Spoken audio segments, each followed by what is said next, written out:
Hello friends, welcome to my channel. இன்றைக்கி தேங்காய் பால் சாதம் எப்படி செய்கிறது அப்படின்ற வீடியோவை தான் உங்க கூட ஷேர் பண்ணுறேன். வெங்காயம், தக்காளி, மசாலா எதுவுமே சேர்க்காம இந்த சாப்பாடு செய்ய போகிறோம். இப்போ வாங்க எப்படி பண்ணுறதுன்னு வீடியோவில் பார்க்கலாம்.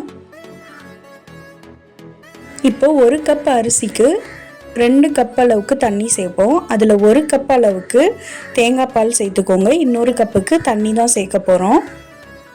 இந்த மாதிரி தேங்காய் பால் எடுத்து வச்சுக்கோங்க. கரம் மசாலா இது மட்டும்தான் சேர்க்க போகிறோம். இது எல்லாத்தையுமே கொஞ்சம் எடுத்து வச்சுக்கலாம். இது கூட இஞ்சி பூண்டு பேஸ்ட்டு, பச்சை மிளகாய், கொத்தமல்லி, புதினா சேர்த்துக்க போகிறோம். இப்போது பாத்திரம் நல்லா சூடானதும் ஆயில் சேர்த்துக்கோங்க. ஆயில் சூடானதும் எடுத்து வச்சுருந்த கரம் மசாலா எல்லாத்தையும் சேர்த்துக்கலாம். இப்போ இது கூடவே பச்சை மிளகா சேர்த்து நல்லா வதக்கிக்கோங்க.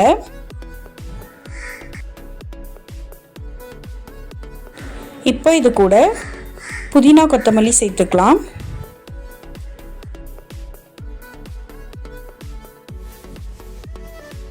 கூடவே இஞ்சி பூண்டும் சேர்த்துக்கோங்க.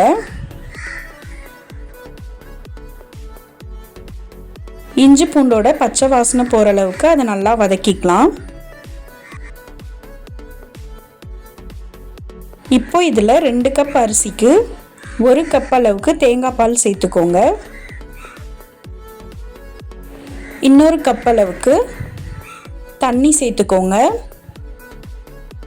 இப்போ தேவையான அளவு உப்பு சேர்த்துக்கலாம். இந்த மாதிரி நல்லா மிக்ஸ் பண்ணி விட்டுருங்க.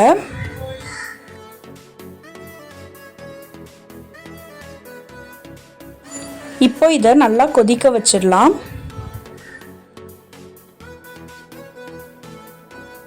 தண்ணி இந்த அளவுக்கு நல்லா கொதிச்சதுக்கப்புறம் அரை மணி நேரம் ஊற வச்சுருந்த அரிசியை சேர்த்துக்கோங்க. அரிசி சேர்த்து நல்லா மிக்ஸ் பண்ணி விட்டுருங்க.